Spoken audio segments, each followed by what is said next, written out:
198 kilometres from a start in overcast conditions in Carlisle to Gateshead. Ethan Hayter from the Ineos Grenadiers restored to the lead. Wout van Aert, the challenger, discussing tactics on what could be another very attacking day. Could also be a day for a breakaway to stay away, as the gaps in the general classification opened up subsequent to the racing in Llandudno and the team time trial. Attacks from the start then, and a long and very dynamic opening phase of racing before eventually a group of riders got away, including and animated by a certain Mark Cavendish. He was part of a 9-man move that eventually coalesced together, including his teammate Tim de Klerk.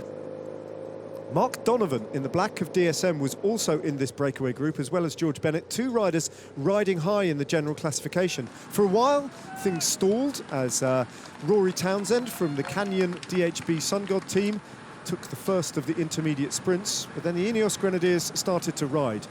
The group at the front then split in two, and briefly Mark Cavendish and George Bennett were the wrong side of the split.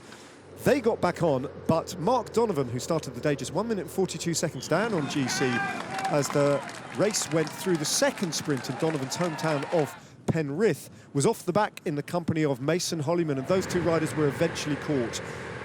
The immediate threat of losing the blue jersey then for the Ineos Grenadiers was neutralised as the climbing began to start. 3 climbs, first the climb of Hartside, Donovan and Hollyman being reabsorbed back into the peloton, leaving just 7 riders on the exposed 7-kilometre climb to the top of Hartside.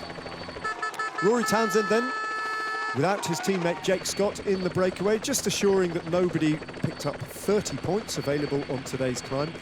There were points available though at the back from the peloton. Jake Scott attacked with Nicolas Sessler picking up the minor placings in the King of the Mountains competition. Much more of that, and Jake Scott would have sealed the King of the Mountains competition. Meanwhile, a crash at the back of the peloton involving Will Bergfeldt and Alex Peters, just with 90 kilometres to go, put them off the back, but able to resume racing. And Jake Scott, attacking with his teammate Matt Bostock, crested the second climb of the day and almost put the King of the Mountains technically and mathematically out of sight for everybody else.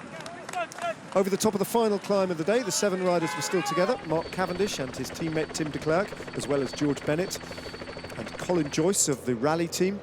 Jake Scott then ensured mathematically that no one could win the King of the Mountains competition other than him, and received the applause of the Ineos Grenadiers. The race then blighted briefly by heavy rainfall as Richie Porte did his work on the front. They took the final sprint in Prideaux, and then the attack started. First, it was Mark Cavendish from the front as the time gap started to tumble under pressure from a combination of different teams trying to bring this back.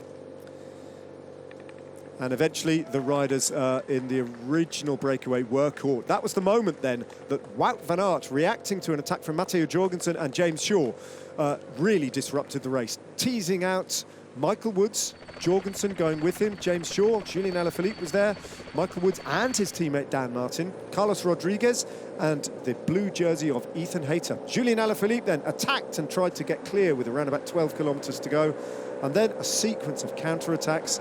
This time Ethan Hayter getting onto Mikel Honoré's wheel, Michael Woods launching a long attack and holding off for kilometre after kilometre before he too was reeled in with 1k to go. Carlos Rodriguez and Matteo Jorgensen of the Ineos Grenadiers and Movistar respectively set a pace to deter anyone from attacking. It all looked like it would come back to a group sprint, which indeed it did.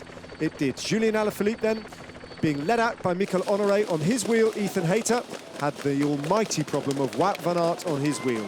Hayter sprinting a long way out, Van Aert slipstreaming the race leader to come round him in the final 200 metres and then lunging for the line, out sprinting both Hayter and Julian Alaphilippe, who finished third. Hayter holding off Alaphilippe to finish in second place, but Van Aert taking win number 3 for the Belgian national champion on stage 6 into Gateshead. The time bonuses, though, would reshape the general classification. Hayter finishing in second place, that would be sufficient for him to hold on to the race lead, but with a diminished advantage to Wout van Aert and 2 stages still remaining. Job well done for Jumbo-Visma and their depleted resources, but when you have a rider like this, he can almost do it on his own.